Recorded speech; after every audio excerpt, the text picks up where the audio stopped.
In the summer of 2010, the Intelligent Robotics Group from NASA Ames Research Center sent 2 of their K-10 rovers to Haughton Crater in Devon Island, northern Canada. We used Devon Island as an analog for lunar exploration. This video will showcase Verve, which is a visual environment for remote virtual exploration. Verve is an Eclipse-based application that we use primarily for robot operators and scientists to provide situational awareness and robot health and status information when we're working with our robot. Verve includes a 3-dimensional view which is based on top of the Ardour 3D Java framework. In this view we support many standard 3-dimensional file formats including KML, and we also support simple navigation techniques similar to those used in Google Earth. We integrate our 3-dimensional environment with standard Eclipse navigational support, such as the ability to toggle on and off displayed children and so on. We use Corba to connect to our remote robots. So I can simply, by the click of a button, connect and start listening to our robot. Once I'm listening to a particular robot, I can choose to follow that robot. This will easily allow robot operators to monitor the state and health of the robots. When we are going to operate a robot, we create something called a plan, which we then upload to the robot. The person operating the robot will then start execution of the plan, and Verve will give feedback as to what is going on in the plan. The robot is a generic housing to which we can add a whole bunch of different interesting instruments, and we can then use these instruments to gather scientific data. Furthermore, we can control what is being displayed in Verve. So I will give a quick run-through of this. We have an automatically generated user interface here, which based on discovery of what the robot has will expose different features.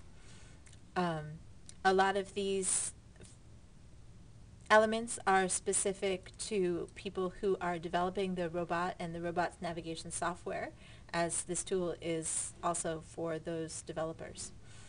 The arc evaluation, for example, shows the potential paths that the robot is considering taking to get from waypoint to waypoint along the plan.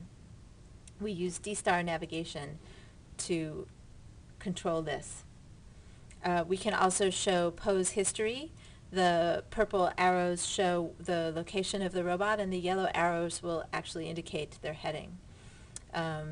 We can also show or hide information about the path of the plan that we have uploaded, and here we have an overlay of what plan is actually being used at the moment. While the robot is running, it will build up a number of maps to control its own navigation and make sure that it's not running into obstacles. It uses stereo cameras to build up a traversability map. It generates a surface from the stereo cameras and then evaluates the slope of the surface to determine traversability. The scientific instruments as well provide information that we can show real time. In this particular plan, the GPR, or ground penetrating radar, has been turned on. Through these controls, I can tune how I want this to be displayed. This information is useful and interesting to the scientists and can help inform them where they might want to plan to go next or what sort of instrumentation they want to use.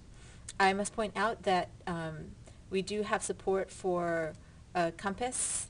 However, since we are so close to the North Pole, the data that we got from the compass here was a bit jittery.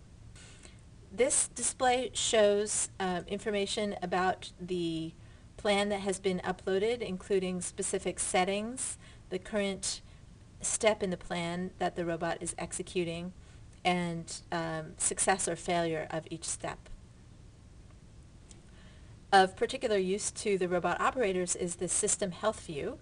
If we have a communications problem with the robot, for example, we will see immediately that there is a communication dropout